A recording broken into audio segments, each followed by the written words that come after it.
अस्सलाम वालेकुम। Welcome to our channel Novelistan Urdu novels library.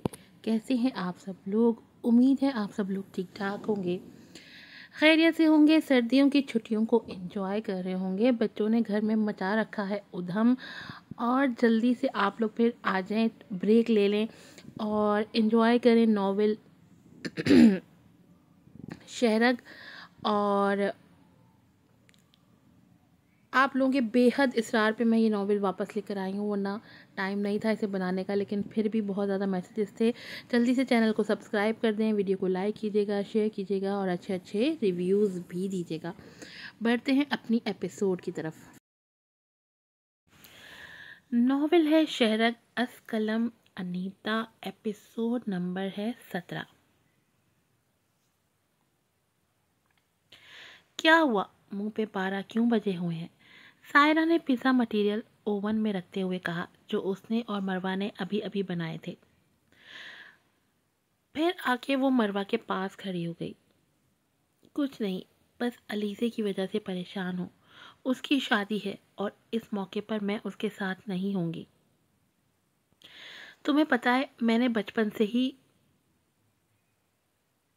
उसने अपना रुख सारा की तरफ किया। मैंने बचपन से ही अलीज़े की शादी को लेकर बहुत से ख्वाब सजाए थे कि ये करूँगी वो करूँगी, लेकिन देखो ना, अब जब वक्त आया तो मैं उससे कितना दूर हूँ।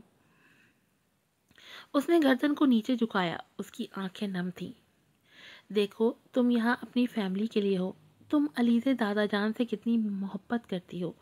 तुम यहाँ उनके लिए हो कि उन्हें किसी चीज़ की कमी ना हो। सायरा ने अपना हाथ उसकी थोड़ी के नीचे रखा और उसकी गर्दन को ऊपर किया। अगर जाना पॉसिबल होता तो तुम ज़रूर जाती। हाँ, मैं जानती हूँ। मरवा ने उसके हाथ को पीछे हटाया। और तुम जानती हो सायरा, अब मुझे फ़र्क नहीं पड़ता।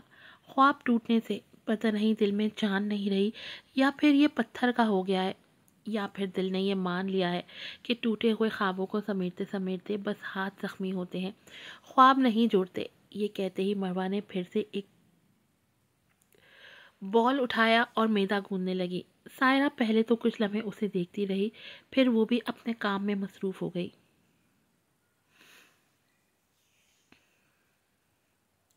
आंटी, आप भी साथ चलती ना, कितना मज़ा आता। महरोज हाथ में सूटकेस पकड़े ड्राइंग रूम में खड़ी थी। रूम में हारून, इरम और साइम भी मौजूद थे।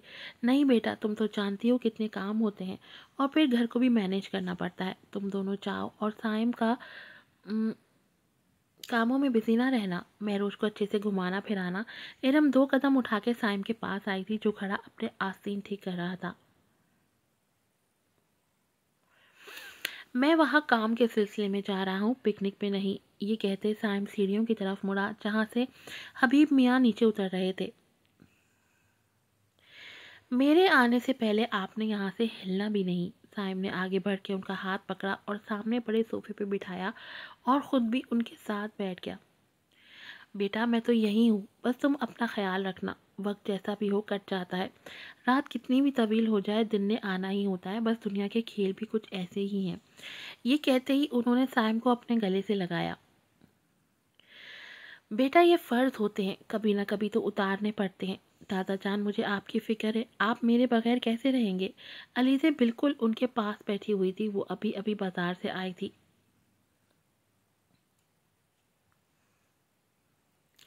अलीज़े बेटा, तुम क्यों परेशान हो रही हो? मैं अब्बा जी को अपने साथ लेके जाऊंगा। मुबश्शिर, जो पास ही कुर्सी पे बैठा हुआ था, अलीज़े को तसल्ली देते हुए बोला। मुबश्शिर मरवा और अलीज़े का चचा था, लेकिन वो लालची तबीयत का मालिक था, लोगों को हमेशा पैसे पे फ़ौक़ियत देने वाला। और अभी भी शायद वो मरवा के पैसों की लालच में उनकी ज़िम्मेदारी उठा रहा था।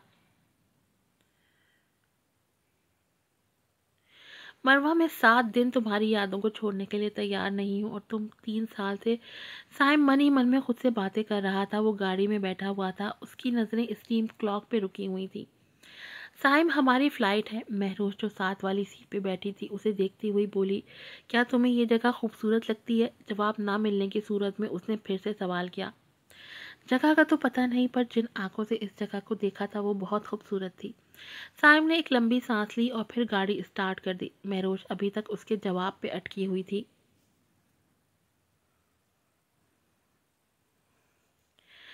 یہ رات کا پہلا پہر تھا۔ مروہ پوائنٹ پیلی پارک میں رک گئی تھی، جو کینیڈا کا ایک خوبصورت پارک ہے۔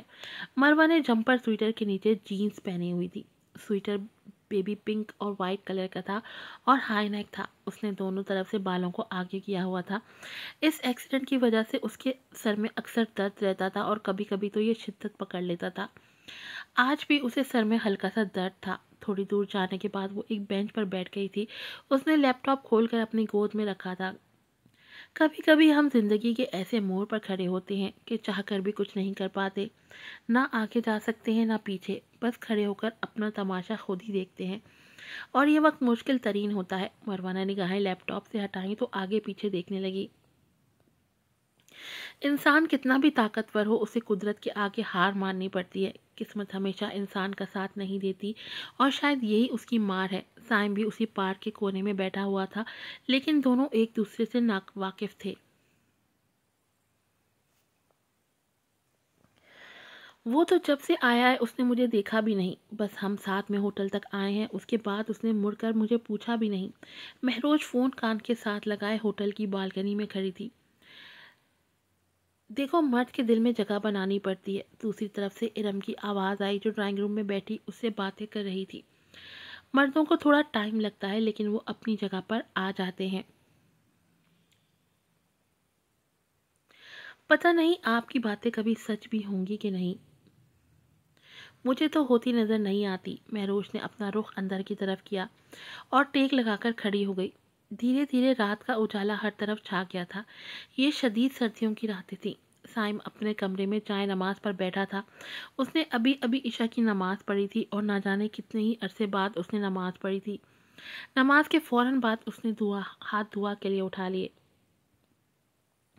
یا شاید اس نے نماز ہی دعا کے لیے پڑھی تھی۔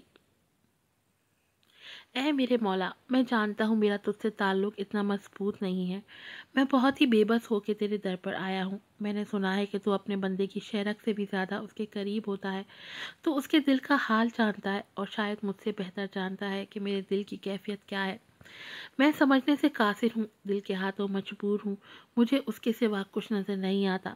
میں نہیں جانتا وہ کہاں ہے، پر تو سب جانتا ہے۔ تجھے تیری رحمت کا واسطہ بس ایک آخری دفعہ مجھے اس سے ملا دے۔ میں دوبارہ زندگی میں تجھ سے کچھ نہیں مانگوں گا۔ سائم کی آنکھیں نم تھیں، آنسو آنکھوں سے ہتھیلیوں پہ گر رہے تھے، اور پھر نہ جانے وہ کتنی ہی دیر سجدے میں روتا رہا اور اللہ سے مروہ کو مانگتا رہا۔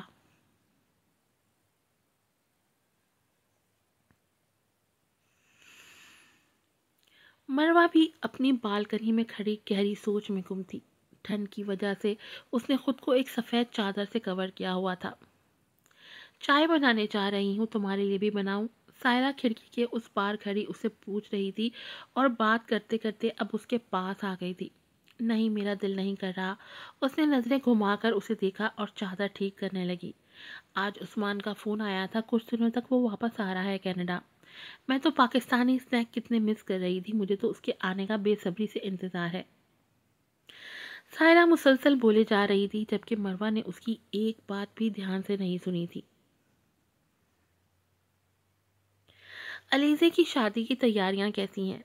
ہاں، اس سے بات ہوئی تھی، کہہ رہی تھی بس تھوڑی سی شاپنگ رہتی ہے، مروہ نے سرسری سے جواب دیا تھا۔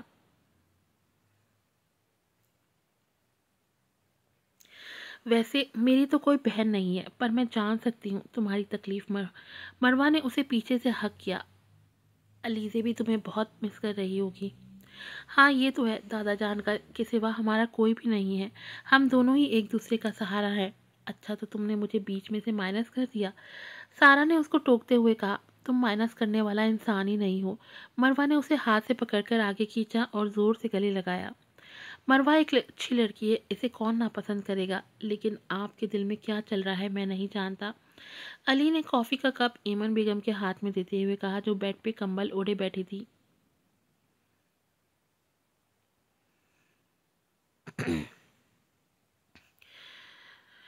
تمہاری شادی دیکھے بغیر میں اس دنیا سے نہیں جانے والی، اور سچ بتاؤں تو مروہ سے اچھی لڑکی میں نے نہیں دیکھی۔ ماما، آپ کو کچھ نہیں ہوگا، ایسی باتیں کر کے آپ میرا دل دکھا دیتی ہیں۔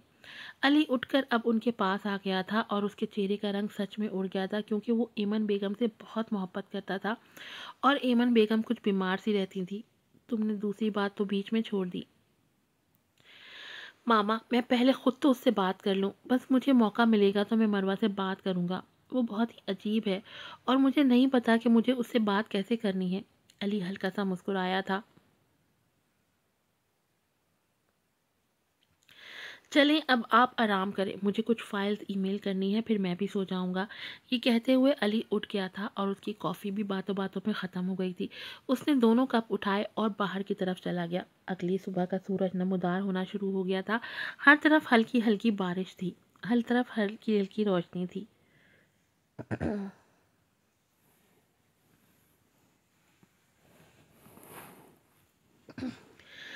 साइम, अगर तुम्हारे पास वक्त है तो हम कहीं बाहर लंच के लिए चलें। पास एक पिज़्ज़ा स्पॉट है, वहाँ से पिज़्ज़ा खाते हैं। साइम, जो लैपटॉप हाथ में लिए बैठा था, उसने गुस्से से देखा। क्या तुम्हें नज़र नहीं आ रहा मैं काम कर रहा हूँ? और मैं यहाँ पिकनिक मनाने नहीं आया। तुमने कुछ खाना है तो रिसेप्शन से मंगवा लो या फिर खुद कहीं बाहर चली जाओ। उसने नज़रें फिर लैपटॉप पर जमा ली थी। देखो, मुझे समझ नहीं आता मैंने तुम्हारा क्या बिगाड़ा है। हम दोनों स्कूल टाइम से अच्छे दोस्त हैं, तो बाहर जाकर कुछ खाने में क्या हर्ज है। अब वो उसके सामने बैठ चुकी थी। साइम ने पहले तो कुछ सोचा, फिर नज़रें उसकी तरफ घुमाई। अच्छा ठीक है, तुम नीचे जाओ, मैं ड्रेसअप होके आता हूँ। उसके बहुत इसरार करने पर साइम मान गया था। मैं रोज भी खुशी खुशी नीचे जाने लगी। ये पिंक वाला ले लो, तुम पर सूट करेगा। मरवा ने मोबाइल बिल्कुल अपने सामने रखा था। अलीज़े वीडियो कॉल पे मौजूद थी और उसे कपड़े दिखा रही थी। मरवा साथ साथ पिज़्ज़ा भी रेडी कर रही थी। मैं चाहती हूँ मेरी बहन सबसे ज़्यादा खूबसूरत लगे।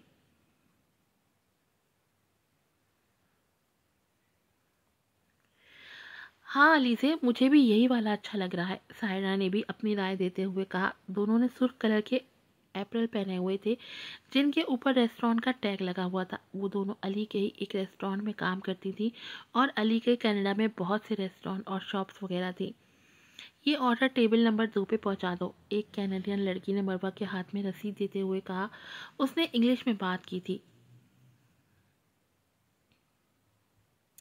आज की एपिसोड यहीं पर ख़त्म होती है। उम्मीद है आप लोगों को पसंद आई होगी। अपनी बीमारी के बावजूद, इतनी ज़्यादा एपिसोड्स बनाने के बावजूद, मैं आप लोगों की बे इंतहा फरमाइश पर ये नावल डब कर रही हूँ। तो आप लोगों से रिक्वेस्ट है कि अच्छे अच्छे रिव्यूज़ दीजिएगा और अच्छा अच्छा रिस्पॉन्स दीजिएगा। फिर मिलूँगी आपसे नई एपिसोड के साथ। अस्सलाम वालेकुम।